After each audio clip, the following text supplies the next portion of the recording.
এখানে কি কি ছিল? এখানে হচ্ছে কি আপনার কেমিক্যাল, দাহ্য পদার্থ, আর হচ্ছে আপনার ফেব্রিক রোল, তারপরে হচ্ছে কি আপনার সুতা। বিশেষ করে এখানে একটা টাওয়েল ফ্যাক্টরি আছে, টাওয়েল ফ্যাক্টরি ওয়্যার হাউসটা এখানে আর কি।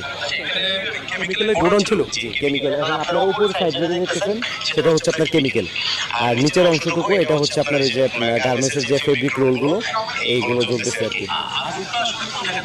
এটা আমরা যতটুকু, না আমরা বিশ্বস্ত কিছু সূত্র থেকে জানতে পারছি এটা আপনার 6 থেকে 7 তলা থেকে আগুনটা লাগছে, যেটা হচ্ছে আপনার জিহং মেডিকেলের ওয়্যার হাউস আর কি। হ্যাঁ, জিহং মেডিকেল একটা কোম্পানি আছে, চাইনিজ কোম্পানি, এদের একটা ওয়্যার হাউস এখানে।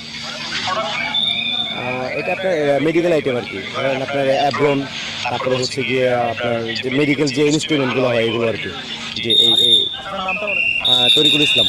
ফায়ার সার্ভিসের কেমন ভূমিকা দেখছেন? ফায়ার সার্ভিস আসলে আপনারা দেখতেছেন এখানে ফায়ার সার্ভিস এখানে করার মতো কিছুই না। আগুনের যে লেলিহাংশিকা, এখানে এই আগুনের কাছে ফায়ার সার্ভিস সম্পূর্ণ অসহায়। এখানে অনেক শ্রমিক ছিল, তারা কি নিরাপদে বের হতে? নিরাপদে শ্রমিক, অনেক শ্রমিক বের হয়ে গেছে, তারপরে এখনো কোনো শ্রমিক দুর্ঘটনার ভিতরে মানে এখানে আটকা পড়ছে কিনা এটা আসলে আগুন শেষ নিয়ন্ত্রণে না আসা পর্যন্ত এটা সঠিকভাবে বলা যাবে না। কারণ শ্রমিকটা সবাই বের হয়ে আসছে, কয়জন বের হয়েছে কয়জন ভিতরে আছে এটা কোম্পানির লোক ভালোভাবে বলতে পারবে।